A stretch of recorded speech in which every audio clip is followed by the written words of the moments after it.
Intinya seperti ini, beberapa hari yang lalu saya baru aja posting video dan sekarang sudah saya take down. Mungkin kalian yang tahu apa video itu. Karena saya posting video itu, saya kena teror. Padahal di video itu saya tidak menyebutkan siapapun atau nama siapapun. Dan bukan hanya saya yang kena teror, tapi teman saya juga kena teror. Dan tidak berhenti di situ. Ibunya teman saya kena teror dan HP-nya dihack, nomornya diambil. Lalu si pelaku ini menyuruh teman saya untuk saya menghapus 12 konten kalau mau nomor ibunya kembali lagi. Video sudah saya take down dan langsung nomor ibunya dikembalikan saat itu juga. Dan teror tidak berhenti di situ. Setelah teror melalui telepon, mensadap atau menghack HP-nya ibunya teman saya mendapatkan kiriman barang COD dengan akun fiktif mengatasnamakan istri saya, nomor telepon saya, dan alamat yang tidak saya tinggali. Dan itu tetap berlangsung sampai detik ini video ini dibuat dan diposting. Saya tetap mendapatkan kiriman barang COD yang nilainya lumayan besar. Mohon izin Bapak Kurir, saya tampilkan chat WA-nya, tapi saya tutup semua nomor-nomornya. Kira-kira seperti ini.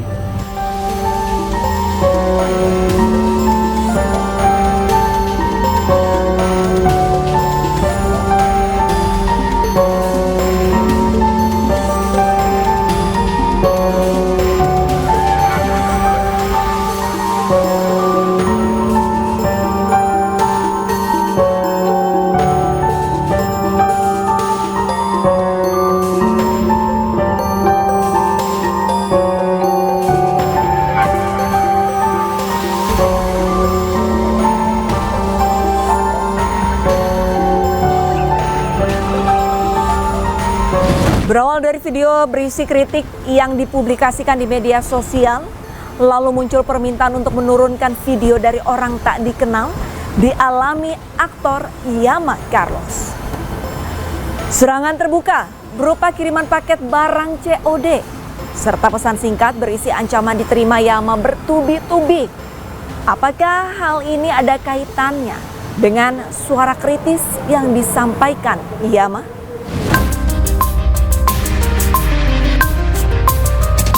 Sejumlah teror yang dialami beberapa influencer dan aktor tentu sangat meresahkan. Tak hanya ancaman pribadi, namun keluarga hingga teman dekat terkena imbas. Saat ini tim iNews File sudah tiba di kediaman aktor Yama Carlos. Ikuti perjalanan kami. Ada yang, wow kamu sih nakal sih gini, usil sih, iseng sih, yuk ya. Papa, istri juga nasehatin, cuman nasehatinnya sambil ketawa-ketawa gitu. Kalau menurut saya mereka bermainnya amat cantik ya. Mereka menggunakan psikis saya untuk supaya psikis saya semakin tertekan dan menghapus video tersebut. Padahal kalau misalnya kita berbicara delik hukumnya pun itu nggak ada. Saya nggak nyebutin nama kok. Nggak ada saya nyebutin nama di situ, dan kata-kata yang mengarah ke sesuatu itu nggak ada. Nama deh nggak ada. Dan video itu kan hak kita. Orang lain tidak punya hak. Sebenarnya kan orang lain tidak punya hak untuk menyuruh kita menghapus video yang ada di media sosial kita kan. Orang lainnya nggak jelas ya, yang nggak jelas ya, gitu. Ya cuman karena psikis saya tertekan, ibunya teman saya nomornya diambil, ya udahlah saya lakukan dulu. Aktor Yama Carlos mengaku menerima teror dari pihak tak dikenal usai dirinya mengunggah video berisi kritik di media sosial. Teror yang dialamatkan pada dirinya berupa ancaman melalui media sosial dan kiriman sejumlah barang yang tak dipesannya dengan sistem COD. Ini karena pesanan pertama, saya jadi membalesin chatnya untuk meyakinkan sana tuh Kak. Saya nggak pesan. Iya, ini dari tokonya malah. Iya.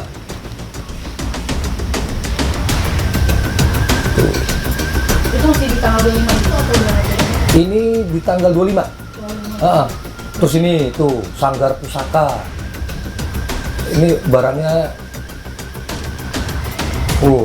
pusaka kencangnya 4 hari yang berupa COD. Stopnya itu kalau nggak salah setelah saya bikin video dua video saya yang bahwa saya kena teror tuh, itu mulai berhenti itu, mulai stop. Saya nggak bisa ngebayangin kalau saya tetap nekat nggak nge-take down itu video, mungkin mungkin berlanjut, mungkin ya. Nah, ya saya lumayan bersyukurnya masih di level itu, kiriman fiktif itu yang belum sampai ke alamat rumah yang dituju. Cuman per hari itu udah mulai deg-degan tuh, Mbak. Tiap malam saya di teras tuh kan, di teras tuh ya jaga-jaga aja kalau ada yang nggak saya kenal lewat. Dari tanggal 25 sampai detik ini kita bicara nih, teras tuh masih aman. Teras tuh masih aman, mobil juga masih aman, terus juga belum ada bau-bau menyengat di teras tuh, jangan sampai ada lah.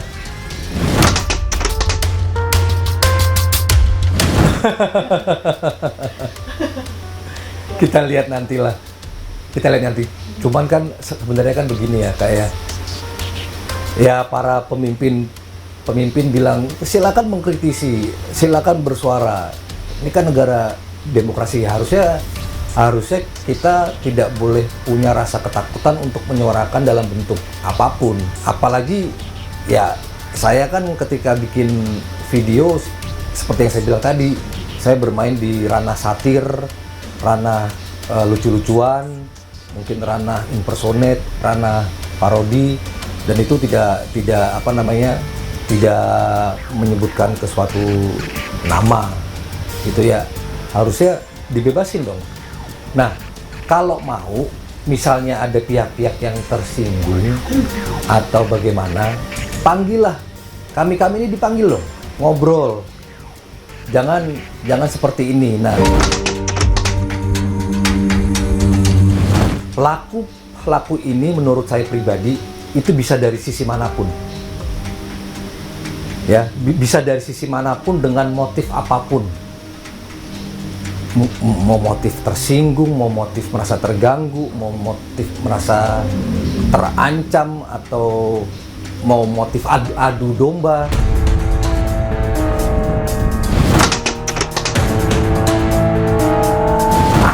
Ada banget. Karena saya punya anak paling kecil, umurnya masih bayi banget, punya istri, punya ibu, punya keluarga. Saya juga punya pekerjaan yang aktif, yang rutin. Cuman begini, apakah institusi terkait memproses laporan kalau saya cuman mengatakan, Pak, tolong diproses Pak, karena saya merasa terancam, saya nggak bisa bobo, saya kepikiran, saya deg-degan terus tiap malam, saya tiap malam berada di teras terus, bisa nggak itu diproses? Keinginan saya untuk melapor, saya tahan dulu, karena menurut saya dan menurut orang-orang di sekitar saya ini masih di level yang aman, belum ada sesuatu yang mendekat ke fisik atau ke properti itu. Meskipun ya balik lagi, di dalam hati ini udah deg-degan aja bawaannya, itu sih Kak. Bahwa iya saya dulu milih, iya saya dulu didukung, tapi saya nggak pernah ada dalam lingkaran, saya nggak pernah mendapatkan apa-apa. Yang terpenting adalah setelah kita milih, apa yang kita pilih itu maju, jadi kita kan lebur lagi. Dan apakah apa yang kita pilih terus kita harus memuja-muji? Enggak dong. Kita juga punya hak untuk bersuara sebaliknya, mengkritisi, ya kan? Atau mempertanyakan, kok begitu sih kebijakan lo.